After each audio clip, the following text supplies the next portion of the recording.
ஒரு வழியாக மிகவும் எதிர்பார்க்கப்பட்ட கஸ்தூரியினுடைய ஜாமீன் வழக்கு ஜாமீன் கொடுத்துருக்குறாங்க. மேஜிஸ்ட்ரேட் கோர்ட் கொடுத்துருக்கு. எப்படி பார்க்க வேண்டியிருக்கு? வழக்கமாக நீதிமன்றம் வந்து இது மாதிரியான ஒரு ஸ்டண்ட்டை வந்து அடிப்பாங்க ஒன்று வந்து சொல்லுவாங்க. ஆனால் கடைசியில் வந்து இது மாதிரியான கேஸுகளுக்கு வந்து ஜாமீன் கிடைக்கிறது ரொம்ப இயல்பான விஷயமா மாறிடுச்சு. நீங்கள் ஹச்ராஜா வந்து கோர்ட்டையே ரொம்ப அவமதிச்செல்லாம் பேசியிருக்காரு. ஸோ அவர் மேலேயே ஒன்றும் பெரிய ஆக்ஷன்லாம் எடுக்கலை. ஆரம்பத்தில் இது மாதிரியான விஷயங்கள் நடக்கும், ஆனால் கண்டிப்பாக கடைசியில் ஜாமீன் கொடுத்துருவாங்க அப்படின்னு நான் நினச்சேன். அது மாதிரி நடந்திருக்கு. நீங்கள் எப்படி பார்க்குறீங்க? இல்லை, இப்போ இதில் சில விஷயங்கள் இருக்குதுன்னு பார்த்துக்கோங்களேன். என்ன அப்படின்னா, காலையிலே ஹியரிங் முடிச்சுட்டு சாயங்காலம் வரைக்கும் தள்ளி வச்சுருக்கிறாங்க. இங்கே சென்னையில் மேஜிஸ்ட்ரேட் கோர்ட், எக்மோரில் இருக்க மேஜிஸ்ட்ரேட் கோர்ட்டில் தான் வழக்கு விசாரணைக்கு வந்தது. நீதிபதி மேஜிஸ்ட்ரேட் தயாளன் அவர்கள் முன்னிலையில் வழக்கு விசாரணைக்கு வருது. பெயில் பெட்டிஷனை போலீஸ் தரப்பிலிருந்து கண்டெஸ்ட் பண்ணுறாங்க அப்படின்னா, அரசு காவல்துறை இதை வந்து நாங்கள் மனிதாபிமான ரீதியில் அணுகிறோம், அவங்களுடைய குழந்தை ஸ்பெஷல் சைல்டாக இருக்காங்க அப்படிங்கிற மாதிரியான ஒரு விஷயம் இருக்கிறதுனால நாங்கள் இதுக்கு எதிர்ப்பு காட்டாமல் இருந்தாலே அது அலோவ் பண்ணுறதுல பிரச்சனை இல்லை அப்படிங்கிற இடம் வந்து சென்னை போலீஸ் தான் எக்மோரில் தானே வழக்கு பதிவு பண்ணாங்க. ஸோ அவங்க தரப்புலேருந்து அதை கண்டெஸ்ட் பண்ணல அப்படின்னும் போது நீதிபதி கொடுத்துருக்குறாரு. டெய்லி எக்மோர் போலீஸ் ஸ்டேஷனில் 10 மணி வரைக்கும், அடுத்த உத்தரவு வர்ற வரைக்கும் டெய்லி காலைல 10 மணிக்கு ஆஜராகி கையொப்பம் பண்ணணும் அப்படிங்கிற கிராண்டோட ஒரு 3 நாள் சிறைவாசம், 3 இரவு 3 பகல்னு வச்சுக்கலாம்.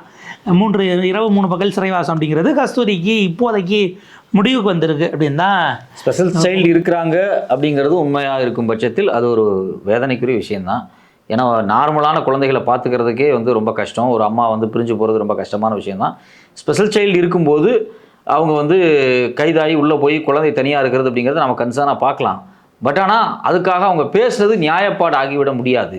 இப்போ நீங்கள் வந்து ஸ்பெஷல் சைல்டு இருக்குது அப்படிங்கிறதுக்காக நாம் சில தவறுகளை செய்துவிட முடியாது அப்படிங்கிறது வந்து ஒரு. நேற்றைக்கு கஸ்தூரிக்கு ஆதரவாக சென்னை உயர்நீதிமன்றத்தின் மதுரை கிளை நீதிபதி ஜஸ்டிஸ் ஜிஆர் சுவாமிநாதன் அவர்களுடைய இணையர் அவங்க ஒரு அறிக்கை விட்டுருந்தது அப்படிங்கிறது தான் பரவலாகவே ஒரு கவனத்தை பெற்றது. அவங்க ரொம்ப கான்சியஸாக என்ன பண்ணுறாங்க அப்படின்னா, அவங்க ஒரு அமைப்பு வச்சுருக்காங்க, சக்ஷம் அப்படின்னு ஒரு அமைப்பு. அது இந்தியா முழுக்க மாற்றுத்திறனாளர்களுக்கான ஒரு அமைப்பாக பல அமைப்புகள் அதுவும் ஒன்றா இருக்குது. இங்கிலீஷில் அது சமஸ்கிருதத்தில் இருக்குது. சக்ஷம் அப்படின்னா அது இந்தியா, சமஸ்கிருதம் அது மாதிரி சர்ச்சக் சாலக் அது மாதிரி வந்து ஒரு ஆர்எஸ்எஸ் வார்த்தையாகவே இருக்குதெல்லாம் இருக்கலாம். மேபி அது நம்ம என்ன மொழி வார்த்தையாக இருக்கலாம். சக்ஷம் அப்படிங்கிற மாதிரியான வார்த்தையாக இருக்குது. மாற்றுத்திறனாளர்களுக்கான அமைப்பு அகில இந்திய துணைத் தலைவராக காமாட்சி சுவாமிநாதன் அவர்கள் இருக்காங்க.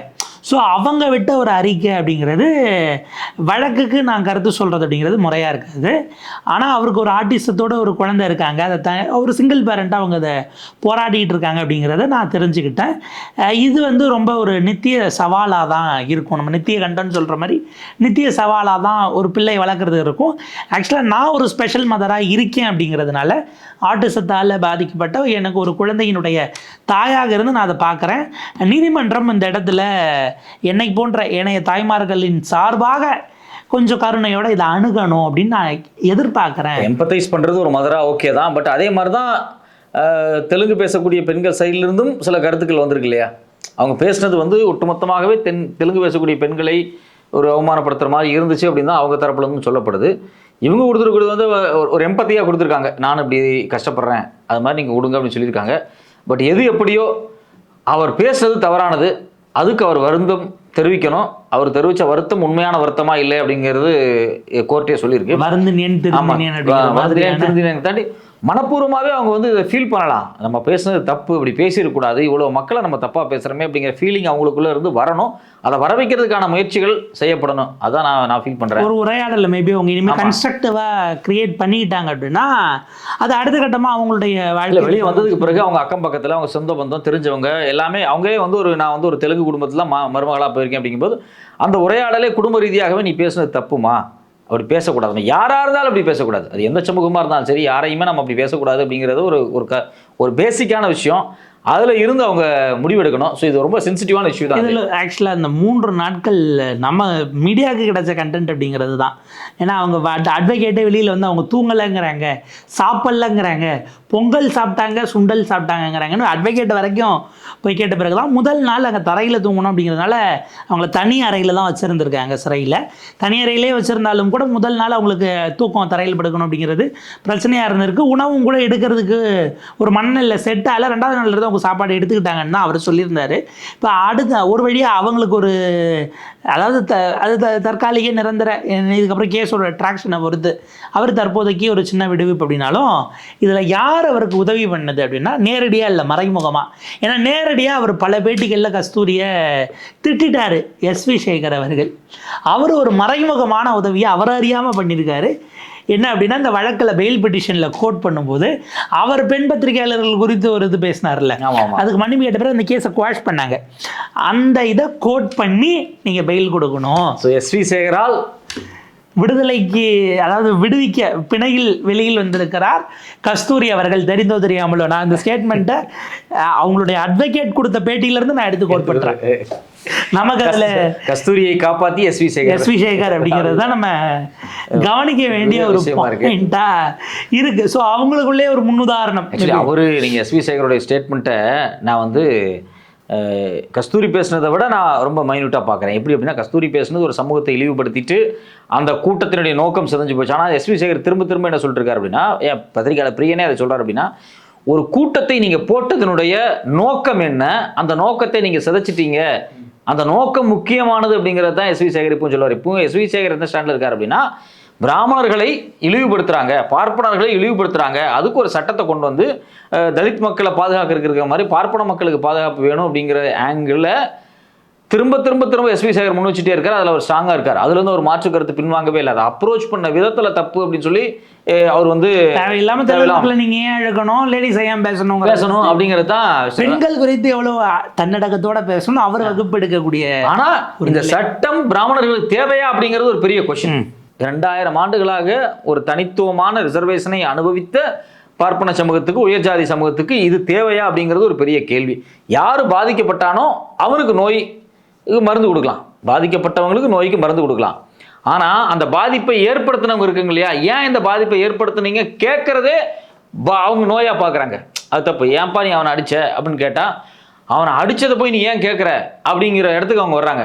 ஒரு 2000 ஆண்டுகளாக ஒரு சாதி வர்ணாசிரமத்தை வந்து நிலைபெற செய்தது பிராமணியம் அப்படிங்கிறது இந்தியாவில் இருக்கக்கூடிய எல்லா அறிஞர்களும் ஆய்வாளர்களும் சமூக செயல்பாட்டாளர்களுமே மதவாதிகளுமே ஒத்துக்கிறாங்க. பல பேர் அவங்க ரெடி பண்ண திங்க் டேங்கை தவிர, ஆமாம் அவங்க ரெடி பண்ண திங்க் டேங்கை தவிர, கரெக்டாக பிடிச்சிட்டீங்க பாயிண்ட். யோ அதை விட்டுறாதையா அப்படிங்கிறீங்க நீங்கள்.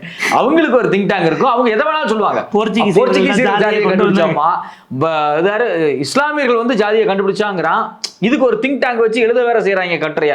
ஸோ அந்த குழு அதை ஏற்றுக்காது. மற்ற குழு இந்தியா முழுக்க வந்து சாதிய வர்ணாசிரமத்தை யார் படிக்கணும், யார் படிக்கக்கூடாது, யார்கிட்ட நிலம் இருக்கணும், யார் நிலம் இருக்கக்கூடாது, யார் தெருவில் நடக்கணும், யார் நடக்கக்கூடாது, யார் கோயிலுக்குள்ளே போகணும், யார் கோயிலுக்கு போகக்கூடாதுங்கிற இந்த ஆசாரவாதத்தை, இந்த ரூல்ஸ் அண்ட் ரெகுலேஷனை பிராமணியம் பாதுகாத்துச்சு.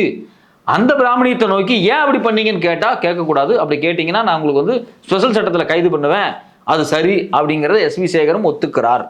அவர் மேலே சில பேர் வந்து பாருங்க, அவர் வந்து இப்போ திமுக ஆதரவெல்லாம் பேசுறாரு. 7500வது நாடகத்துக்கு முதலமைச்சர் எல்லாம் போய் கூப்பிட ரொம்ப நடுநிலையானவராக இருக்கு. நடுநிலையெல்லாம் கிடையாது, அது ஒரு சந்தர்ப்பவாதம் தான். அந்த சந்தர்ப்பவாதத்தை புரிந்து கொண்டால் மட்டும்தான் நீங்கள் வந்து இந்த விஷயத்தை புரிஞ்சுக்க முடியும், இல்லை புரிஞ்சுக்கவே முடியாது.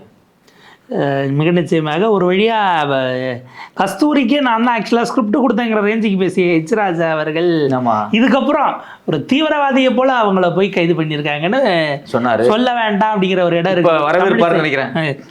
ரிசீவ் பண்ணவே போகிறாரா இல்லை வந்த பிறகு அவங்க போய் சந்திக்கிறாங்களா. ஆனால் பிஜேபி ரொம்ப கான்சியஸாக கிட்ட சேர்க்கக்கூடாதுங்கிற ஒரு ஸ்பேஸில் இருப்பாங்க. ஏன்னா இன்னைக்கு சுதாகர் ரெட்டிலாம் வந்துட்டு வர போயிருக்காரு. தங்கையே வா தலைமை ஏற்கவான்னு கூப்பிடுவாருன்னு நினைக்கிறேன். யாரு எச் ராஜா போய் வா தங்கையே, அதுக்குள்ள லண்டன் போன வேற ஒரு தம்பி வந்துருவாப்புல, தலைமை ஏற்க வந்துருவாரு.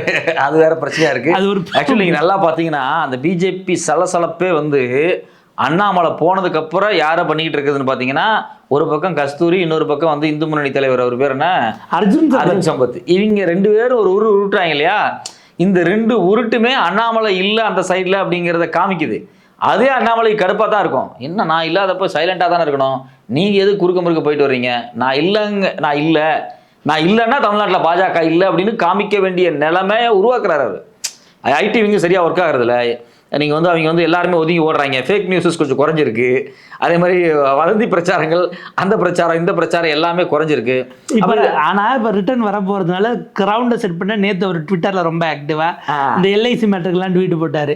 இன்னைக்கு இந்த ஆசிரியர் படுகொலை, அதே போல் நீதி வழக்கறிஞர் தாக்கப்பட்டது, இதுக்கெல்லாம் கண்டிச்சு இன்னைக்கு ட்வீட் போட்டு சட்ட ஒழுங்கு எங்கே இருக்குது, லாலெஸ்னஸாக இருக்குது அப்படின்னு கொந்தளிக்கிறாரு. அப்போ மணிப்பூர் அதெல்லாம் வேற அவுட் ஆஃப் சர்வதேச வேற நாடு, சர்வதேச அரசியல். அங்க 200 சர்ச்சை அறிக்கப்பட்டிருக்கு. இன்னைக்கு கூட வன்முறை 6 பெண்களோட பாடி எல்லாம் எடுத்திருக்காங்க.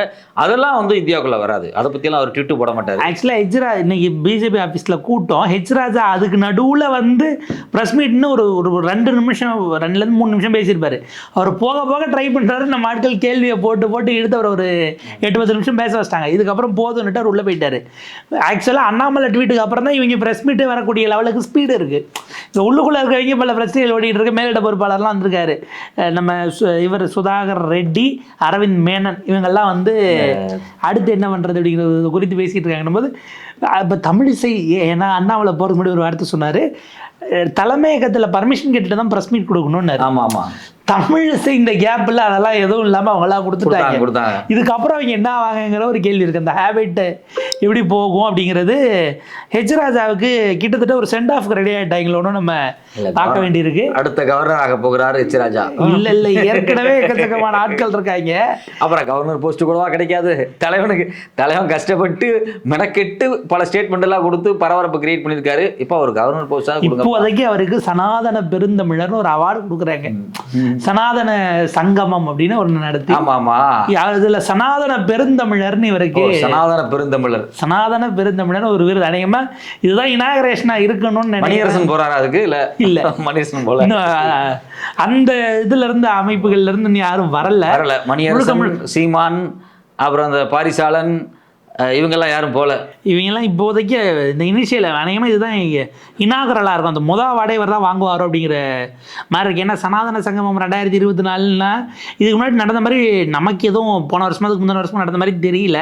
ஒரு மண்டபம் ஒன்று எடுத்து ஈவெண்ட் நடந்தது கிடையாது. இது வந்து இது மாதிரி, அதாவது இந்த வின்னர் படத்தில் வருந்துறீங்களா, திருட போகும்போது நாய் கத்துமா அட தண்ணி வைங்கப்பா அப்படிங்கிற மாதிரி, இப்போ அவருக்கு ஏதாவது கொடுங்கப்பா, ஏதாவது ஒரு விழா நடத்துங்கப்பா அப்படின்னு யாரோ ஒருத்தன் சொல்லியிருக்கான்.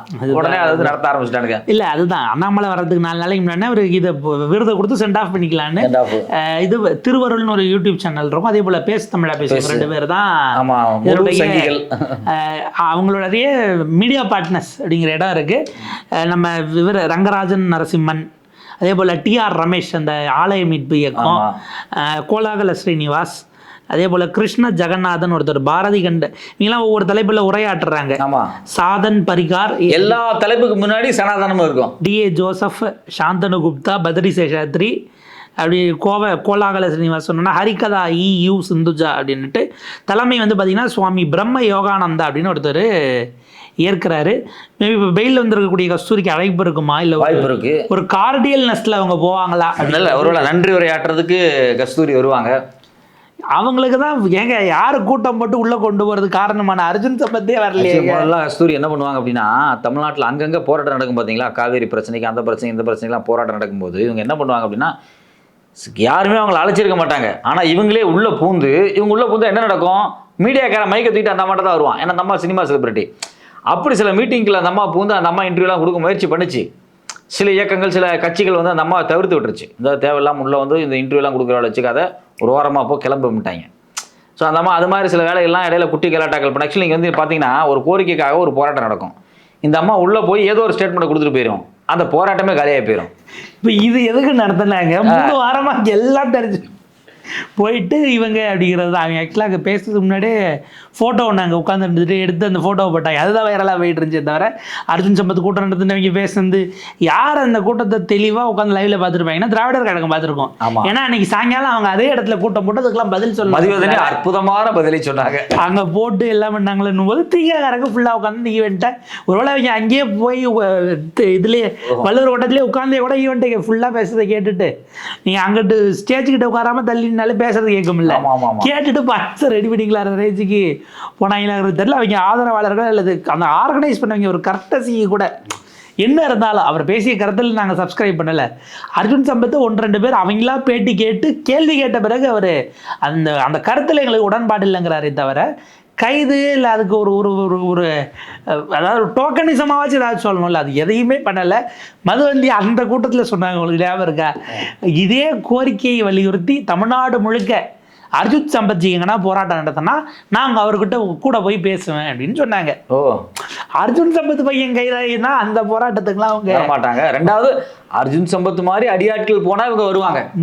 ஏன்னா இவங்களுக்கு பாதுகாப்பு அவங்க தானே.